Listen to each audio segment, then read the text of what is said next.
Bismillahirrahmanirrahim. Assalamualaikum warahmatullahi wabarakatuh. Waalaikumsalam warahmatullahi wabarakatuh. Waalaikumsalam warahmatullahi wabarakatuh. Waalaikumsalam warahmatullahi wabarakatuh. Alhamdulillahirabbil alamin.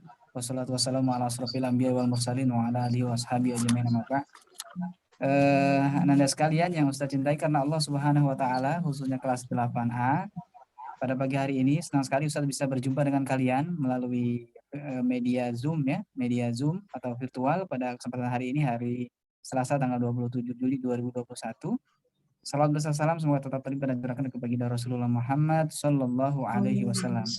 Semoga kita termasuk umatnya kelak di yaumil akhir yang akan mendapatkan syafaatnya beliau. Amin. Anak-anak sekalian, kita awali kegiatan pembelajaran kita pada kesempatan hari ini, yaitu mata pelajaran pendidikan agama Islam di kelas 8A. Kita berharap berkah dari Allah SWT. Mari kita awali dengan membaca basmalah. Bismillahirrahmanirrahim.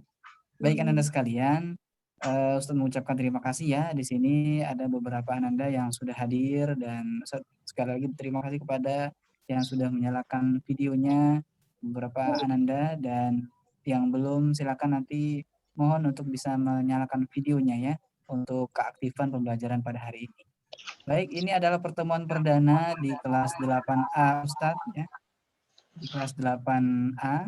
Karena memang hari Selasa kita untuk pekan yang lalu nggak ketemu ya, karena kepotong dengan Idul Adha. Jadi ini adalah pertemuan pertama kali untuk mata pelajaran PAI. Ustadz ingin memperkenalkan diri, Ustadz Maliki SPD diamanahkan oleh sekolah untuk pada tahun ini mengampu mata pelajaran PAI di kelas 8 ya. Jadi kelas 8A, kelas 8B, dan kelas 8C itu PAI-nya Ustadz yang akan mengajar pendidikan agama Islam. Selama 2 jam ke depan kurang lebih, insya Allah kita akan bersama untuk mempelajari atau membahas pelajaran PAI. Pada kesempatan kali ini, Ustadz akan menyampaikan materinya terlebih dahulu. Sebentar, Ustadz akan tampilkan.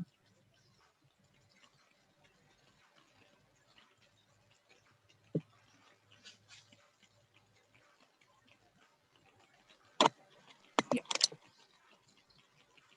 Baik. Kita masuk di bab pertama ya.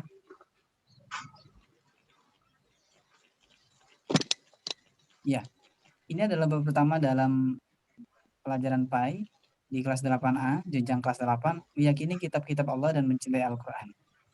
Nah, bagi Anda yang bukunya ada di rumah silakan dibuka, tapi bagi yang bukunya ada atau bukunya masih terselip kemana, belum tahu tempatnya, silakan fokus boleh di layar screen yang sekarang ada ya. Kita tentunya sebagai umat Islam meyakini, yakin itu kata bahasa Arabnya adalah iman. Jadi seorang yang beriman itu dia yakin, meyakini kitab-kitab Allah dan mencintai Al-Quran. Al-Quran juga salah satu kitab Allah ya. Ini kita perlu ketahui, ada ilustrasi gambar seorang muslimah yang di depannya ada sajadah, sedang menggunakan mukenah sholat ya, dan dia mencium Al-Quran. Ini kita filosofikan dia mencintai Al-Quran ya, seolah-olah dia mencintai Al-Quran. Nah, kita nanti di dalam bab ini akan membahas ini bagannya. Ini bagan yang bisa dilihat di buku ya. Nah, kitab Al-Quran itu apa saja sih? Jadi yang kita sekarang pelajari, yang kita tahu hanya Al-Quran. Hanya Al-Quran yang sekarang kita bisa melihat, bisa membaca, bisa menyentuh, dan bisa merasakan. Yang bisa merasakan siapa coba? Yang hati ya, kalau rasa itu ke hati. Atau ini orang yang sedang kesurupan, itu pasti dia merasakan. Ketika dibacakan Al-Quran, sakit, teriak-teriak dia. Itu bisa merasakan ya. Oke. Sebelum Al-Quran, kita harus beriman kepada kitab sebelumnya. Jadi setelah ada Al-Quran, maka kitab-kitab sebelumnya ini menjadi tidak berlaku. Karena apa? Sudah disempurnakan dengan Al-Quran. Apa kitab-kitab sebelumnya? Ada kitab Taurat, ada kitab Zabur, dan kitab Injil. Ya, ini semuanya isinya tidak ada yang bertentangan ya. Jadi semua kitab ini isinya tidak ada yang bertentangan, dan intinya adalah bagaimana mengajak manusia itu untuk taat kepada Allah SWT. Baik, kita masuk ke Halaman berikutnya.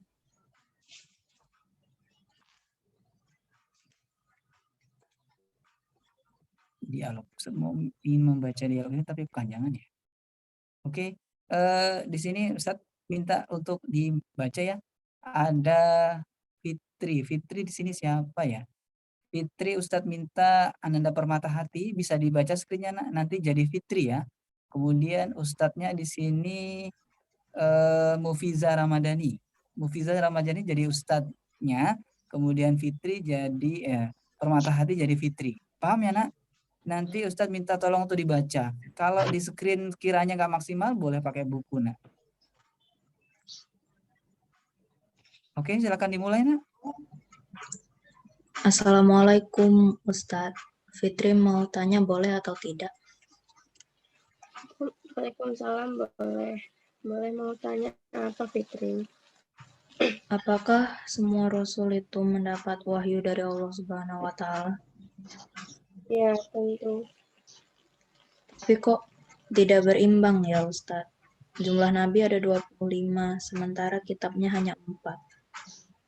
Fitri, pertanyaannya bagus sekali. Begini, pada dasarnya semua nabi itu mendapat wahyu untuk diajarkan kepada umatnya. Nabi-nabi yang kita yakini itu tidak semuanya menjadi rasul. Dan tugas mereka pun berbeda dengan rasul. Rasul mendapat wahyu berupa kitab-kitab suci untuk diajarkan kepada umatnya. Sedangkan nabi hanya berlaku dirinya sendiri. Wahyu ada yang dan ada yang tidak. Wahyu di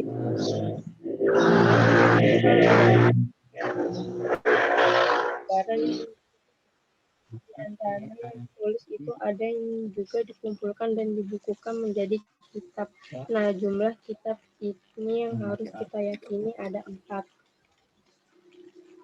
Oh, begitu. Terima kasih Ustadz. Lain kali boleh tanya lagi ya. Assalamualaikum. Waalaikumsalam warahmatullahi wabarakatuh. Fitri, dengan senang hati Ustadz akan menjawab pertanyaanmu yang lain. Baik, oke, terima kasih ya Ustadz dan Fitri yang sudah diperankan oleh Permatahati dan Mufiza Ramadhani. Jadi nanti untuk teknis pembelajaran supaya maksimal, ketika memang tidak diminta untuk menyalakan mic, silakan mic-nya di mute ya, apalagi tadi ada suara motor ya, suara motor yang terdengar. Baik, ilustrasi gambaran seorang tadi ada gambar kartun antara Anandanya dan guru dan murid ya tadi ya, sudah bertanya dan semoga tadi sudah memberikan gambaran ya. Jadi kalau kalian tahu bahwa nabi itu kan jumlahnya ada 25, tapi tak semua menjadi rasul ya, tak semua mendapatkan kitab. Ya benar ya. Karena kita ketahui kan perintahnya berbeda ya antara nabi dan rasul, dan juga rasul beberapa di antaranya ada yang menerima wahyu, tapi ada juga yang tidak menerima, ada yang menerima wahyu tapi bukan kitab. Nanti ada perbedaannya di dalam pembelajaran ini nanti akan kita bahas. Nah, oke. Kita masuk ke poin pengertian iman kepada Allah dan kitab Allah. Nah, jadi beriman kepada kitab Allah itu, iman itu adalah percaya ya. Makna iman adalah yakin. Bahwa kita yakin bahwa Al-Quran itu adalah merupakan kitab suci agama Islam. Ya, sampai di sini bisa dipahami ya. Jadi Al-Quran itu merupakan kitab yang mestinya kita semua beriman kepadanya. Yakin ya. Kalau kitab itu bisa dikatakan sebagai pusaka. Ustadz ingin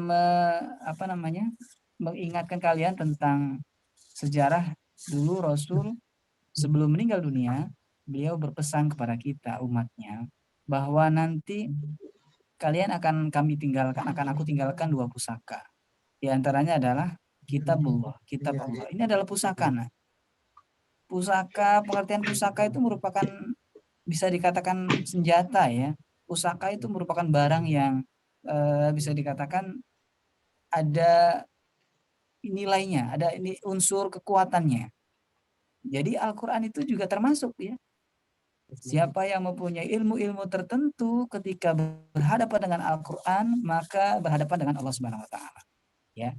Jadi ketika kalian menyaksikan kekuatan-kekuatan yang di luar nalar manusia, manusia bisa terbang, manusia dibacok nggak mempan, dan lain sebagainya, itu bisa kalah dengan kekuatannya Allah Subhanahu wa taala. La haula wala quwata illa billahil aliyil azim. Tidak ada kekuatan yang lebih dahsyat melainkan dengan kekuatannya Allah Subhanahu wa taala. Jadi hanya Allah lah yang memiliki kekuatan yang maha dahsyat. Nah, ini semuanya di dalam Al-Qur'an. Dan termasuk juga Ustaz sampaikan kepada kalian, nak, apalagi di tengah kondisi saat ini, banyak di antara saudara-saudara kita, sahabat kita yang jatuh sakit karena kondisi cuaca ya, peralihan cuaca. Ustaz berharap kalian bisa menggunakan Al-Quran terlebih dahulu sebelum ke medis. Nah, silakan terapi diri kalian dengan syaratnya harus yakin ya, nah, syaratnya harus yakin. Terapi dengan surat Al-Fatihah. Surat Al-Fatihah itu adalah surat ayat kalimat surat pembukaan. Al-Fatihah itu maknanya adalah pembuka di kitab suci Al-Quran. Silakan dibacakan dan kemudian kalian minta sama Allah dengan apa yang kalian minta diminumkan atau diusapkan. Itu akan menjadi air yang berbeda maknanya dibandingkan dengan air yang biasa. Nah, nggak percaya, boleh dicoba. Nah. Dan ini hanya bisa dilaksanakan bagi yang yakin. Kalau dia tidak yakin, maka tidak akan mampu ya, tidak akan bisa. Sebagaimana kalian pergi ke ke tempat orang berobat biasanya, kalau dia nggak yakin ya tentunya sulit untuk sembuh. Tapi kalau dia yakin saya dengan dokter A sembuh, ya sembuh dia. Nah, tapi kalau dia tidak yakin, insya Allah dia tidak akan sembuh. Nah, kira-kira demikian. Nah, jadi Al-Quran ini sudah ada di depan kita dan ini merupakan peninggalan Rasul yang kita semua harus percayai, imani dan amalkan. Ya, apalagi di sekolah kita semua mata pelajaran itu seharusnya dikaitkan dengan Al-Quran ya, seharusnya dikaitkan dengan Islam. Jadi akan semakin menguatkan kita tentang beriman pada Al-Quran. Nah ini ada Quran surat Al-Maidah ayat 16. Yahdi bihillahu man ittaba'a ridwanahu subulas salam wa yukhrijuhum minadh dhulumati ilan nur bi'idznihi wa yahdihim ila shiratal mustaqim. Dengan kitab itulah Allah memberi petunjuk pada orang yang mengikuti keridhoannya ke jalan keselamatan, dan kitab itu pula Allah mengeluarkan orang itu dari gelap gulita kepada cahaya dengan izinnya dan menunjukkan ke jalan yang lurus. Nah, ya. Jadi Al-Quran itu sebagai penunjuk jalan. Ya. Makanya Al-Quran itu sebagai pedoman. Dikatakan sebagai pedoman hidup. Jelas ya.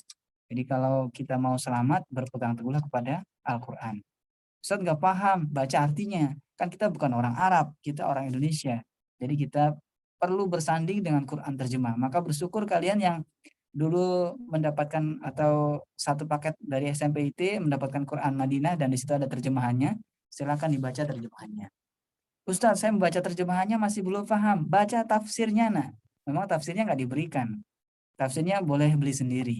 Ustaz, saya belum punya uang untuk belinya. Download di Play Store ada. Mau yang Ibnu Katsir atau mau tafsir model yang lain, insya Allah ada. Tafsir itu menjelaskan lebih detail ya, nak. Misalnya ini ada surat Al-Maidah ayat 16 nih. Cuman segini terjemahannya. Tapi kalau nanti kalian buka tafsir bisa 2 lembar. Dijelaskan di sana kenapa ayat ini turun dan lain sebagainya. Oke ya, kita masuk ke halaman berikutnya, nama-nama kitab Allah. Wah, jatuh dari pohon. Enggak lah.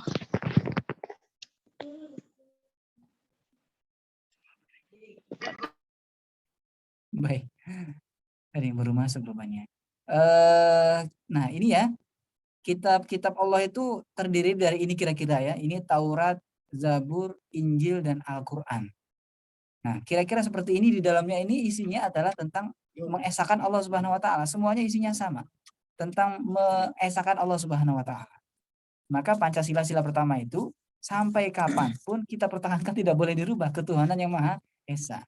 Jadi kalau ada pihak-pihak tertentu yang ingin merubahnya, dia ingin merubah isi kitab juga ya, berarti bahwa meyakinkan bahwa ada Tuhan, maksudnya ada Tuhan yang lebih dari satu, kira-kira seperti itu. Nah, kita di sini akan bahas sedikit, nanti kita bagi 2 pertemuan ya, insya Allah kita bagi 2 pertemuan pekan ini sama pertemuan pekan yang akan datang. Pertemuan pekan yang datang nanti akan kita bahas kembali. Karena kalau kita akan selesaikan di satu pembahasan terlampau lama dan juga waktunya tidak mencukupi. Ada kitab Taurat. Taurat diturunkan, nah nanti ini bisa dibaca ya, Nak ya. Nanti ini bisa dibaca sebagai sejarah. Yang kita mesti ingat dan kita mesti tahu adalah kitab Taurat ini diturunkan itu kepada Nabi Abdirrahman. Kitab Taurat diturunkan kepada Nabi siapa, Nak? Nabi Isa. Nabi, ada yang bisa membenarkan? Nabi Musa. Nabi Musa. Nabi Musa alaihissalam. Ini saya tunjuk ya. Musa. Iya.